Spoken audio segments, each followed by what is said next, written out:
everyone. Welcome to the Wildcat Insider, our in-depth look at Villanova athletics. I'm Nick Montaigne. It's great to have you with us. Today, we're joined by Kevin Mulvey, our Villanova baseball coach, who's in his fourth season, and Bridget Orchard, our women's softball coach, who just completed year number 2. Hey, coaches, great to have you with us. You too. Thanks for having us. Yeah.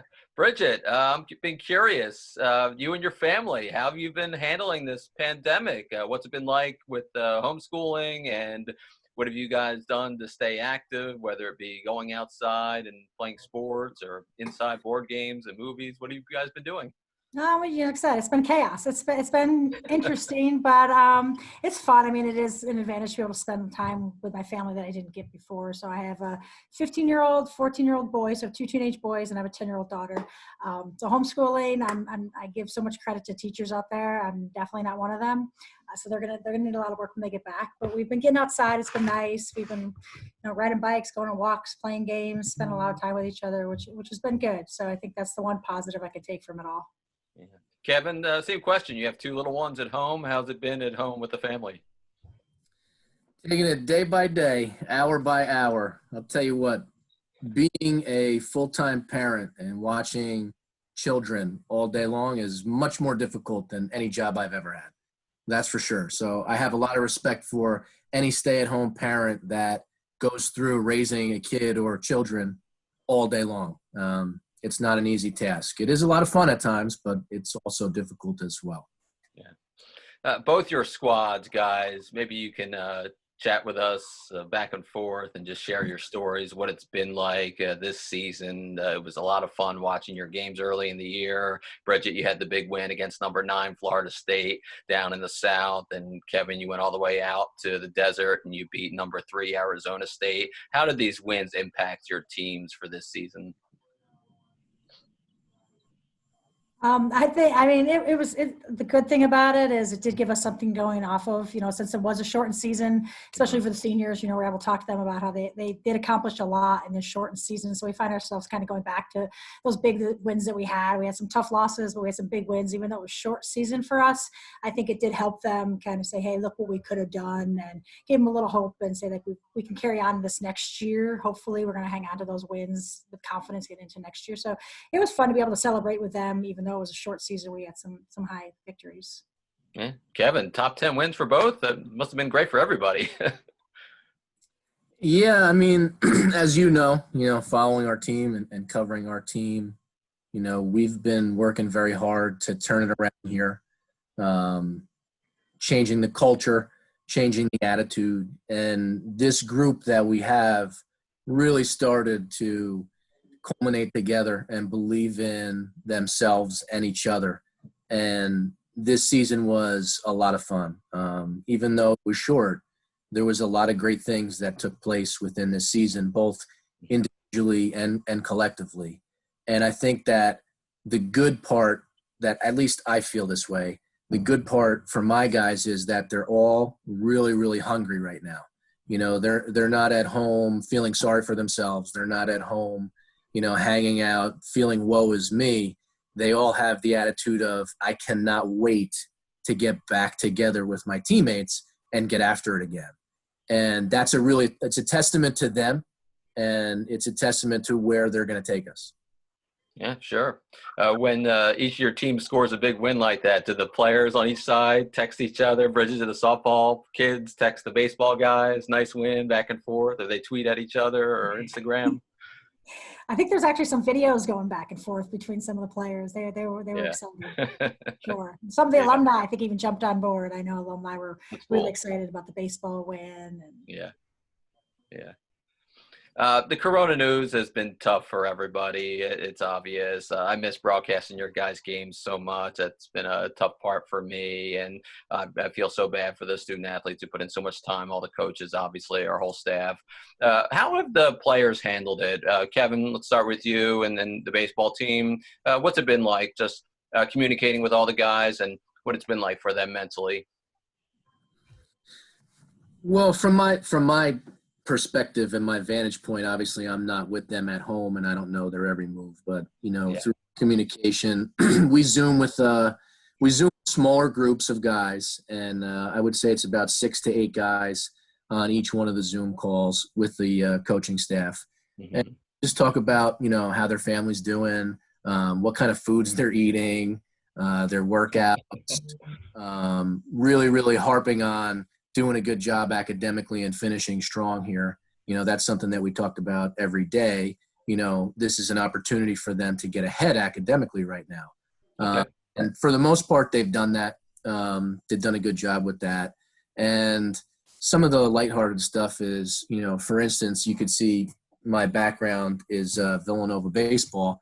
And during our Zoom chats, these guys are they're characters. So what ended up happening is they find funny pictures of each other and make that their background during the Zoom chat. So they're making fun of each other while we're on the Zoom chat, which is it's fun and funny at the same time. And it just goes to show, the cast of characters that we have and their characters. So it's been a lot of fun, and we're making the best of it.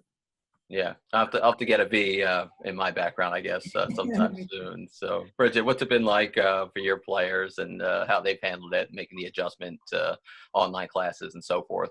Yeah, it's been similar. Like Kevin was saying, you can't be with them every day, but you're trying to, stay positive, stay together. I think our big message is, just make sure we stay together. We're going to get through this and we're going to stick together. They're really stressed with their finals. I think after this week, they're going to be really excited not to have that. I know all of our Zoom calls, we talk same thing, like what kind of shows they're watching, what kind of games they're playing, trying to give each other different ideas. They took over the Instagrams, which has been really cool. Mm-hmm. I know even for me as a coach, it's kind of cool to see what they're doing on their daily basis, and they all have their own personalities and they're doing some goofy, funny things. So it's kind of cool to see what they're doing, how they're making the best of it. But I do think that they're all, hopeful and they're positive and they're working really hard, like I said, in their academics, and I think they're still training, they're working out. They're very optimistic about, getting back, whether they're going to have summer ball to be played or even our fall ball. We're going to keep it positive and hopeful. But for the most part, I think, it's new for everybody and it is different. I think one of the things I found was interesting is we have girls, all over. So we have California girls and Virginia, New York. So just to kind of hear what they're doing in their part of the country is something that's been kind of cool. Yeah. What's everybody been doing to the players specifically? What have you have them been doing in terms of staying in shape athletically and fitness wise, whether it be training and lifting, if they have stuff in their basement, or about batting cages? Can they set up something in the backyard without breaking a window to hit off their dad or something, somebody to pitch to them? I think that all depends on each individual. Some of our guys, they do have a setup like that where they can hit in their backyard in a batting cage. Right. Some of them don't. But as far as working out, our strength and conditioning coordinator, Matt Ambrose, has done a great job of keeping them active and giving them things to do from a strength and conditioning standpoint. Mm-hmm. From a coaching standpoint, we've pretty much limited our physical activity with them. There's not much drills that we're giving them to do. What we're doing is we're trying to go through some of our stats and some of our video and some of the information from this season and breaking it down with them and kind of fine-tuning their approach at bat and talk about what situations they did well, what situations they need to improve. And that's been a video between myself, Jabin, and each pitcher. And it's also been a video between myself, Coach Brown, and each hitter. And we usually go through for about, 20 to 40 minutes of giving them information and trying to help them, in interesting ways, unique ways. Hey, Bridget, are they doing burpees and mountain climbers in the driveway? What do you have your kids doing? Yeah, I think our girls are getting creative with it. I know that they've been sending around different, like online, like YouTube aerobic videos, and just staying in shape. And I think like Kevin is somewhere, I don't think they're doing too many, cuts and swings and pitches and throwing. I think they've taken this time off to kind of just, work on their studies, still stay in shape physically and remain their endurance and keep that up. They've been working with our strength coach, Colin Masterson, sends them, something to do, for the week. And they've been on that. Most of them, like I said, depends on what they have available to them. Some have some weights, some don't. So it's a lot of it's just body weight stuff, but just staying active. I know a lot of them are running more than they've ever run. It's been nice. So they've been getting outside, even taking some walks. But as far as from a softball standpoint, we haven't been doing anything with like drills or workouts or training. We kind of said, with our season getting cut, I think everybody was, kind of just taking that all in first and saying, let's take a step back, stay in shape, enjoy your family, stay healthy. And then hopefully we'll get after it when we get back outside. Yeah. I think this time gives us all a chance to reflect, to be thankful for what we have, for our different career paths. I'm curious how each of you got into coaching. Bridget, let's start with you. When you were done your playing career at Villanova, what made you want to be a Division I college softball coach? Well, you started at Haverford. What made you want to be a college softball coach in general? I didn't really. I needed a job. I needed a job. I was working at Villanova, an intern in the student services department for Marion Dowling over there in Cabrini College. A job opened up over there. I needed a job. I had no intentions of going into coaching. I thought I was going to go to law school. I had all these big plans, and then I took the coaching job, fell in love with it. The girls there were amazing, and I started doing that. And then I went to Fordham. I think it was like 4 years later, and been in it ever since. And I can't imagine doing anything other than this at this point. But no, at the time, that wasn't my goal. Was never to be a coach. Yeah, sometimes we don't know where we're headed. And Kevin, you've pitched in the big leagues after your career pitching at Villanova. When did it click with you that you wanted to be a coach? I don't know if there was a moment in time that I can point to that, it clicked that I wanted to be, a coach in college. But, I really love the game. I study the game. And when I played, I was fortunate enough to make it to the major leagues and achieve, a childhood dream. But when I really stop and think about where I had the most fun in the game of baseball, it was definitely at Villanova, my 3 years at Villanova. And if I came down and said, Kevin, you can either relive your major league career or you can relive your Villanova baseball career, I would be at Villanova every time that I was given that choice. So this is home to me. I love Villanova. It's where I want to be. Yeah, and leads me to my next question. It obviously helps that both of you guys are Villanova grads. How much does that impact recruiting when you're going to find the next player and student athlete to join your squad? Bridget, it must be helpful. You found good players at Fordham. It must make it maybe even easier at Villanova, possibly? Oh, yeah. Oh, yeah, absolutely. I mean, I think that's the biggest thing is when you're the recruit, you're being genuine. And when you say, when I was at Fordham, I would say, I would go here if I could. And now that I'm at Villanova, I can actually say that I did go here, so it's a choice that you would make and say, hey, I've been here. I made this decision, and you're saying it knowing that you've done it. And obviously Villanova's changed a ton. I don't think that I always talk about it. Like, I don't know if I could have gotten here when I was going to school back in the day. So it's an opportunity. I think that it's gotten so much better as far as the buildings, the housing, the facilities. I mean, everything's 10 times better than when I was even here. But it definitely helps, I think, just when talking to recruits that you can walk with them and say, hey, I did this. This is what I chose. And this is why I chose Villanova. And it's interesting because one of the reasons is the flowers. They say Villanova, want the purple flowers right in front as you're driving down Lancaster. It's funny because that was one of my deciding factors, which is crazy when you think about recruits. But I remember driving by, we were coming to Candidates Day, and I looked over to the left and I saw those flowers. I'm like, this is beautiful. I want to go here. Obviously, I looked at the academics and softball, but that's one of the things. And the fact that it's still there, I kind of see that every day. And it reminds me of, why I came here, and I loved it here. My husband went here as well, so we met at Villanova. So I kind of have a full story to tell him. It's definitely an advantage. Yeah. Kevin, same for you. Obviously, being a Villanova legend, it must help when you're out there recruiting, I'm sure. Yeah, if you want to hear me say the same exact things that Bridget just said, I can reiterate all those things.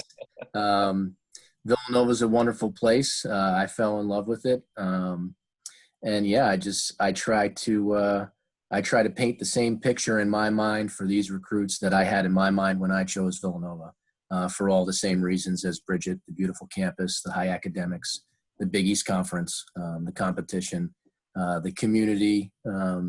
The love for one another. I will never forget my time as a student here, and I will never forget my time as a coach here. And luckily for me, I'm still able to be at Villanova, the place that I love. And I think that it comes out pretty easily when recruiting and talking to people about how great Villanova is. Yeah, absolutely. Okay, let's talk about changes. It's a new decade. I ask coaches this all the time. What is one thing you could change today about your sport? Bridget, let's talk about you. What would be one thing you could change about college softball? I think the biggest thing that's changed, the game has been evolving and it's better than it's ever been. I think I can even go back to, like I said, when I played, I don't know if I could play at the level these girls play at these days. They're bigger, stronger, faster. The game is so high paced. But if I had to change, one of the things that's kind of getting on hand with softball, the bats and the balls are ridiculous. So, I mean, everybody's hitting home runs. I mean, the scores are now like 15-17, and the World Series, the best of the best is still, double digit victories. So I would like to see maybe they make some changes in the bats, the compression of the bats, the balls. Now the pitchers all wear masks. Like, we never had to wear masks. And now I even say, like, my daughter plays, she's wearing a mask. That's how fast these bats and balls are coming off. Third basemen are playing so close. So the change of the games that I would make it, I would just definitely the barrel compression and the balls to not have as many home runs and to make the game a little bit safer so you can actually play without having to wear protective gear. Yeah. And Kevin, you and I have talked about the baseballs are different in the major leagues when they changed the seams last year, different in the minor leagues. They changed the college baseball ball a few years ago. The bats have changed. What is something you would change about college baseball? To be honest, Nick, I'm kind of a purist of the game of baseball. They've been playing it for God knows how long, hundreds of years. I don't really have a change off the top of my mind.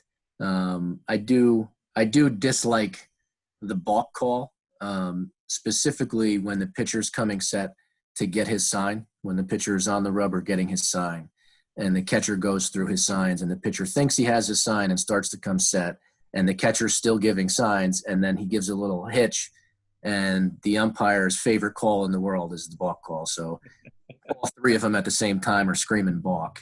And nobody was deceived. No runner was deceived. No one got an advantage. But yet we're going to put that runner in scoring position now. That's one thing that I would change. Yeah, I'm still trying to figure that rule out. How many years later? I feel like I'm blinking when I'm on the air when I see a balk. I think we all miss it from time to time. We don't know what that is. We don't have balks. Yeah, when right. I watch baseball, one thing that I have no idea when they call it, what it is. Never can understand it. Yeah. All right, let's have some fun. I've been dying to ask you guys this question all week. Bridget, you broke the hits record when you were playing softball at Villanova. It's since been broken. Kevin, you had the most strikeouts in a 3-year span in Villanova baseball history. Kevin, could you strike out Bridget in softball? I guess the windmill. I guess that would be fair, right? Oh, man. Can you throw underhand? I have no idea, but I'd love to try. If we can get outside and do it right now, count me in. Absolutely. That's one thing we will definitely be doing. Yeah. I don't know if the overhand is still there for you, Kevin. I'm sure, you can still get it up there pretty hard. Yeah, I know you had a good changeup in addition to your breaking ball and fastball. And Bridget, how would you go about trying to hit Kevin if he threw you underhand? Would you try to make contact, try to go yard and send it over the fence? Yeah, I would love to be able to send it over the fence, but my career, I think the reason I was the hits leader is I was a slapper, which basically all I did was bunt. I bunted and I ran. We had a grass infield back then, which nobody even has anymore. So I could do that. So nowadays, I would really struggle playing the game, but I batted left-handed even though I'm a righty, and I just bunted. So I definitely probably could get a bunt down, but I definitely couldn't go yard on it because I couldn't go yard back then. I definitely can't do it today. Yeah. Kevin, you always fielded your position well. I remember that. So that would help you maybe throw Bridget out at first if you're able to get to one of those bunts, I'm sure, right? I moved a lot better back then, Nick. Yeah, I don't know. I'm making it to first. Yeah, I think we all did. So that makes sense. So, guys, it's always so great to chat with you. I love covering your sports as always. And before you know it, we'll be there in 2021 covering your sports. So thanks so much for the time. We wish you and your families all the best. So thanks for joining us today. Thanks, Nick. You. Go Cats. That's Kevin Mulvey, our Villanova baseball coach, and Bridget Orchard, our Wildcat softball coach. I'm Nick Montagna for the Villanova Wildcat Insider, and we'll see you next time, everyone. So long.